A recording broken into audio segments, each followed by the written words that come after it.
Welcome to Story with Joel Johnson. Today I want to tell you a little story about two of my friends riding the rapids. One is Brad, one is Brian. Now Brad, he's a free spirit. He doesn't care about trusting other people, he trusts himself. Where Brian, he don't trust anybody, including himself. So they're going to ride the rapids one day, and Brad and Brian both have one-man kayaks. And Brad gets started, man, he just jumps into the water. Gets that kayak going. He goes with the flow. The rapids go where they go. They go as fast as they go. You can't slow them down. You can't push the river. So Brad is just going to go for it. And he takes off and he's paddling as fast as he can and he's riding the rapids and he goes over, little hills and this and that. He, little jumps. And he goes through curves and turns, ups and downs, slow parts, fast parts. He just takes off. Where Brian, he's not going to do all that. Brian gives it resistance from the get-go. He just starts going real slow. He's not really paddling, and when he needs to paddle, he doesn't. When he doesn't need to paddle, he gives it resistance. And instead of going up and down the hills, he goes up and down the hills, quite slowly and to where it's not so, so bumpy.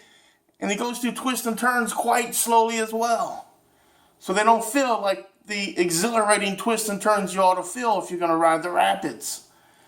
So they're both going down a hill. Now when Brian goes down a hill, the conservative one, and he flips his kayak over a little bit, or he goes against the edge of the water, hits the bank of the water, or whatever he does, or hits a rock, he gets all mad.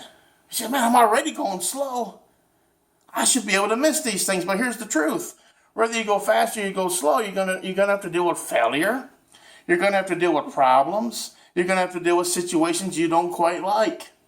Brad knows this. So when Brad goes down the hill and he does a little flip or takes a turn too fast and kind of goes over, Brad's excited. Not only is it a crash or a wipeout, it's an exciting wipeout. He sees it as an amazing wipeout, where Brian sees it as a great discomfort. And so they see things two different ways, and they both wipe out. One sees it as exciting. The other one sees it as a frustration. And so when it's all said and done, Brad gets to the end of the water. He rode the rapid just as fast and just as carefree as he could without a care in the world.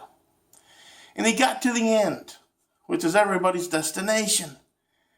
And he's all excited about that. Well, Brian doesn't quite make it to the end. Well, Brian's been given so much resistance, been crashing into so many things, nervous about everything. Man, he parks that kayak halfway down, gets it out of the water, and just comes walking back. He says, I can't do it. I'll give it a try later on. Well, instead of Brad giving it a try later on, Brad says, I already accomplished this. I'm going to try another river next. I'm going to ride another rapid. And see, that's kind of the story of life. You can either flow with the rapid and go where the rapid goes and takes those twists and turns and really enjoy it and have wipeouts and have a good time. Or you can give resistance to life. The truth is, the river goes where it goes. You can't push it. You can't make it any faster. You can't make it any slower. But you can sure make it more frustrating. And it's really up to you how fast you want to ride the rapid or how slow you want to ride the rapid. So the moral of the story, I guess, is this. Are you trusting yourself? Do you believe if you crash, you can get back up?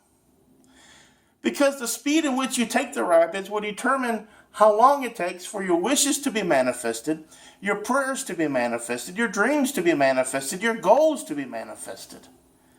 But you got to decide how you're going to work the rapids.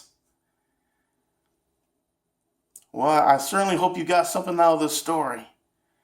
I hope you have a great day and may God bless you. And as always, thank you very much for listening to my little story.